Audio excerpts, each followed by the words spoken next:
Selamat pagi Pak Hendriani, apa kabarnya Pak? Fine, fine, fine, baik-baik saja. Alhamdulillah Iya, Pak.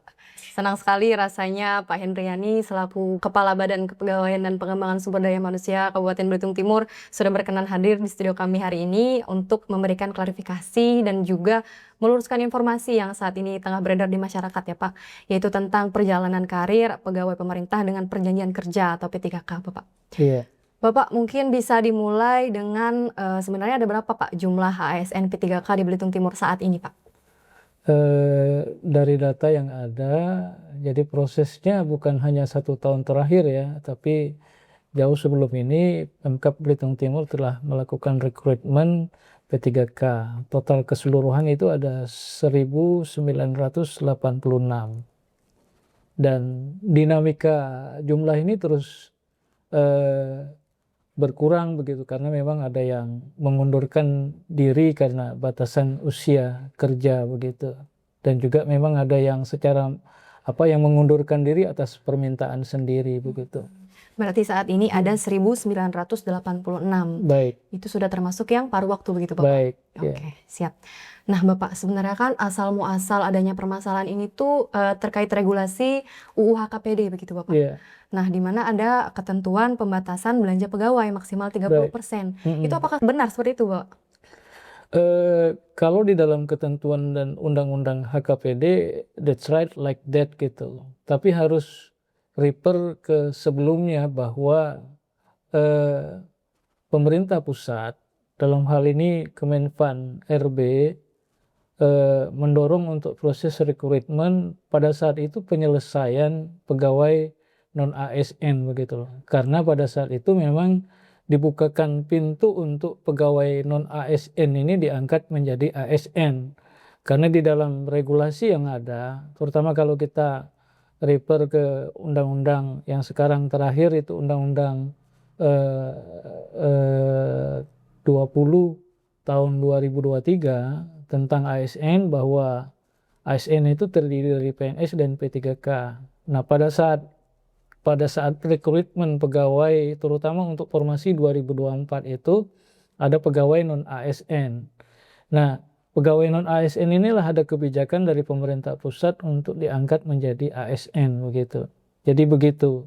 Nah, di other side memang ada ketentuan Undang-Undang HKPD.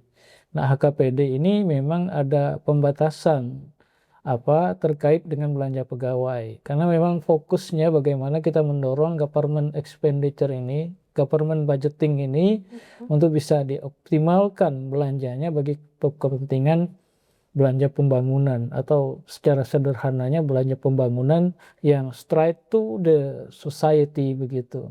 Nah, itu prinsip dari kalau kita lihat dari kebijakan Undang-Undang HKPD begitu. Nah, pembatasan-pembatasan ini memang juga perlu dilakukan.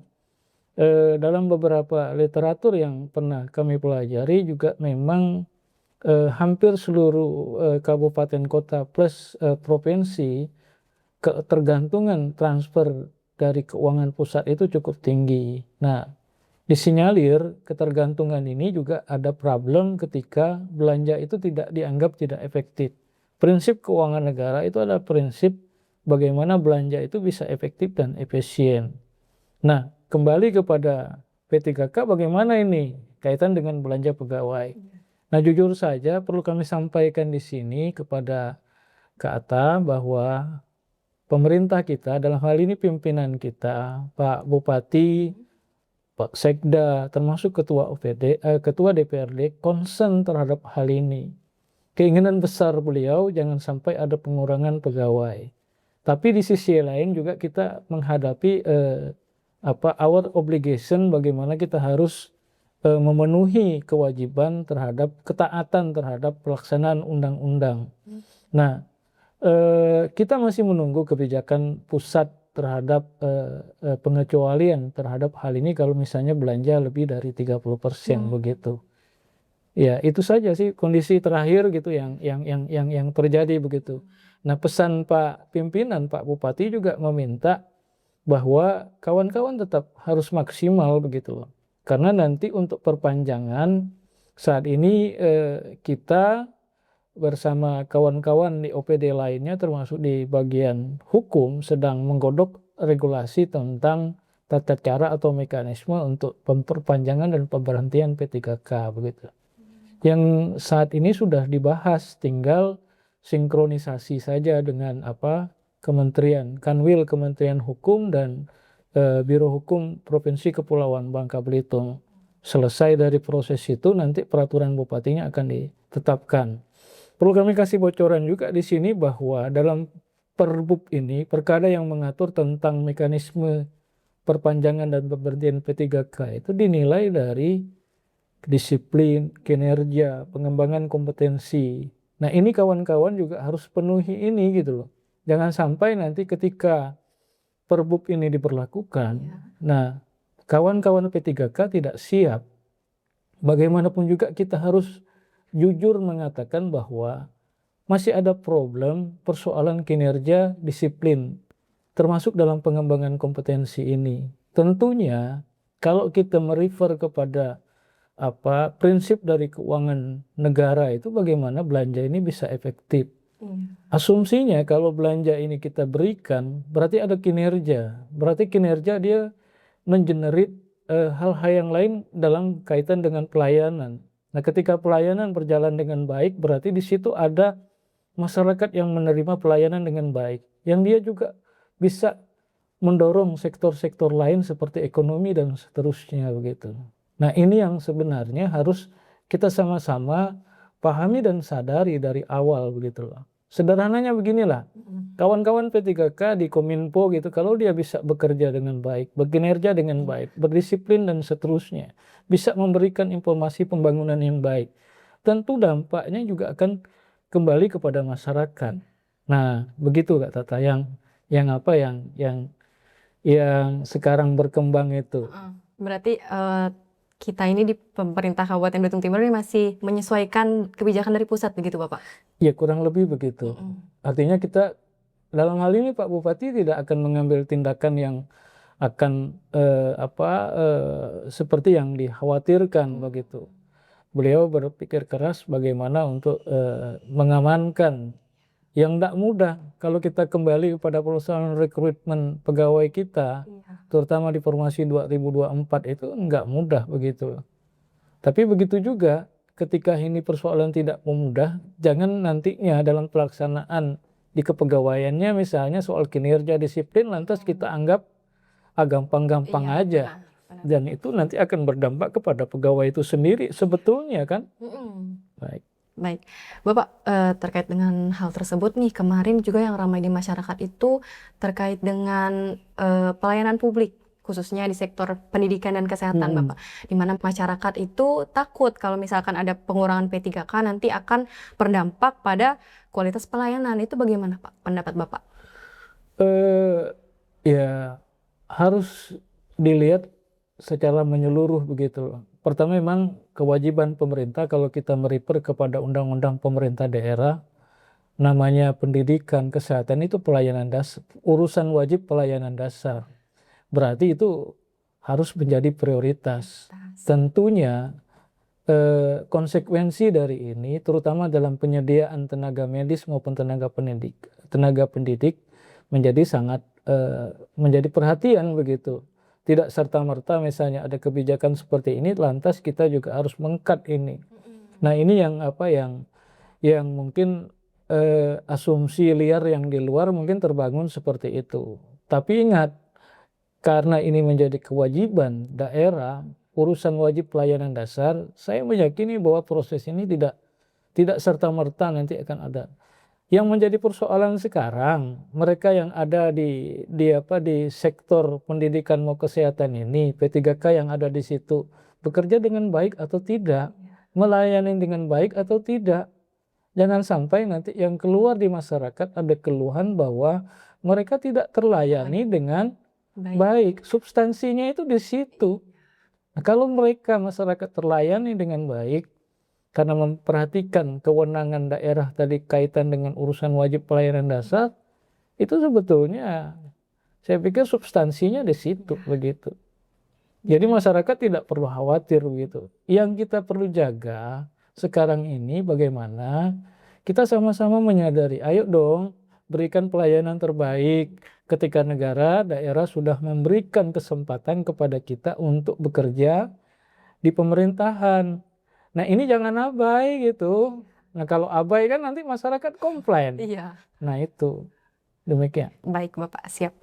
Bapak, boleh dong diceritakan apa saja sebenarnya langkah-langkah konkret pemerintah Kabupaten Belitung Timur ini dalam upaya memperjuangkan perjalanan karir P3K di Belitung Timur, Bapak?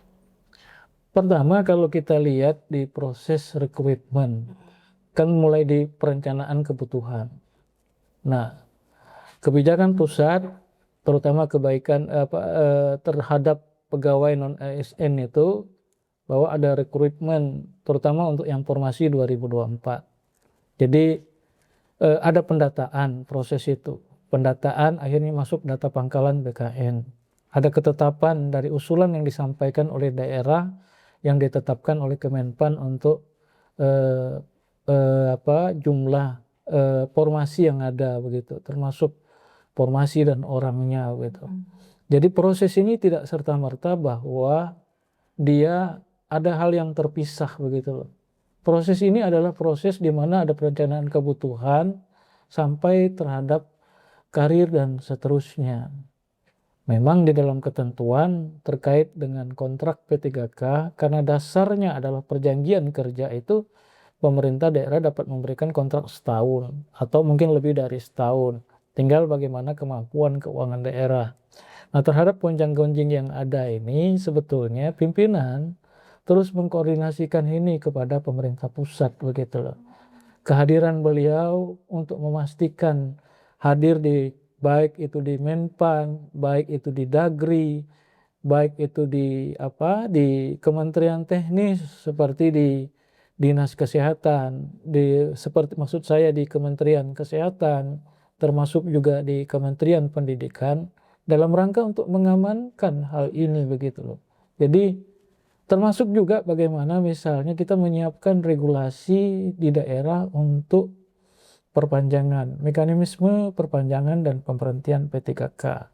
Artinya secara kebijakan ikhtiar pemerintah daerah untuk mempertahankan ini nyata adanya gitu loh.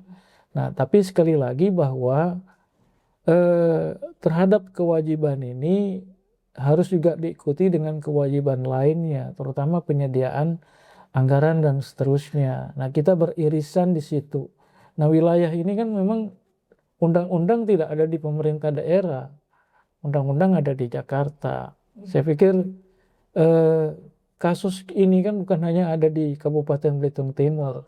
Ada di kurang lebih 500 lebih kabupaten kota plus 38 provinsi yang ada di Indonesia, dan hampir semua mengalami kasus yang serupa Iya. begitu. Benar sekali, Bapak. Ya. Baik Bapak, kemarin pada tanggal 7 Mei 2026 ada rapat tingkat menteri antara Menteri Pan-RB bersama Menteri Keuangan dan juga Mendagri, Pak. Dan di mana di situ ada statement bahwa pemerintah memastikan tidak ada PHK massal bagi P3K. Nah, bagaimana Belitung Timur, Pak, memandang perkembangan ini, Pak? Ya alhamdulillah, artinya Jakarta mendengarkan semangat kawan-kawan di daerah. Nah itu yang poin pentingnya itu di situ begitu.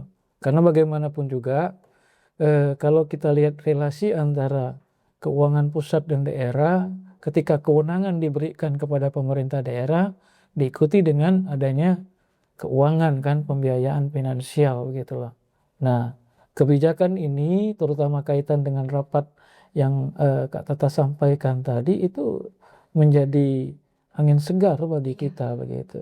Dan kita berharap bahwa pemerintah pusat akan mengeluarkan semacam kebijakan ya bagaimana terhadap hal ini begitu, yang akan diikuti oleh seluruh pemerintah kabupaten, kota, dan provinsi begitu. Siap, Bapak. Mungkin terakhir Bapak boleh dong penegasan lagi pesan-pesan kepada masyarakat khususnya ASN P3K Belitung Timur ini yang masih sampai sekarang merasa khawatir tentang situasi sekarang, Bapak. Yang perlu dikhawatirkan itu sebetulnya bukan perpanjangan atau tidak perpanjangan begitu. Yang perlu dikhawatirkan kita bisa bekerja dengan baik atau tidak begitu Pak. Terutama misalnya kaitan penilaian kinerja kita ada formulasi SKP namanya. Nah, SKP-nya sudah ketika kita mengisi SKP sudah di-link-kan Kak dengan sistem secara nasional di kinerja itu. Jangan-jangan sudah input SKP sudah dinilai tapi tidak Sinkronisasikan ke disinkronisasikan Iya. ke kinerja BKM begitu kan. Nah, nanti tidak terekam gitu. Nah, sebetulnya itu yang menurut hemat kami yang harus kawan-kawan khawatirkan begitu. Yang kedua misalnya persoalan catatan disiplinnya seperti apa begitu. Nah, jangan sampai nanti ini menjadi akumulasi gitu. Ketika misalnya ini kita lakukan penilaian, nah kawan-kawan tidak siap untuk menghadapi kenyataan ini begitu loh. Juga misalnya tentang pengembangan kompetensinya. ASN itu terutama PNS minimal 20 JP. Nah, bagi P3K 24 jam pelajaran dalam pengembangan kompetensi. Sudahkah itu diikuti? Jadi harus seimbang dong antara kewajiban dan hak yang akan dituntut. Ingat, persoalan nanti perpanjang atau tidak perpanjang itu bagaimana kita mendudukkan diri kita P3K ini seperti apa dan bagaimana. Refleksinya ke situ. Menurut hemat kami di BKPSDM seperti itu. Iya.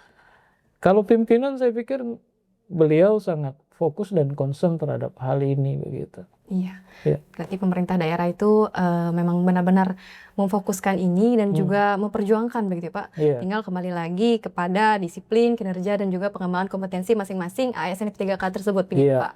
Iya. Baik, siap. Mungkin terima kasih Bapak Hendriani atas waktu dan penjelasannya hari ini. Iya. Kita berharap semoga apa yang Bapak sampaikan hari ini bisa meluruskan informasi dan juga menjawab keresahan yang ada di masyarakat Belitung Timur, khususnya di ASN P3K di Belitung Timur. Begitu ya Pak? Iya, insya Allah. Ya, yakin bahwa kalau niatnya udah baik nanti mudah-mudahan Allah meridhoi ikhtiar kita ya semua. Amin ya rabbal alamin. Iya. Siap, terima kasih. Iya.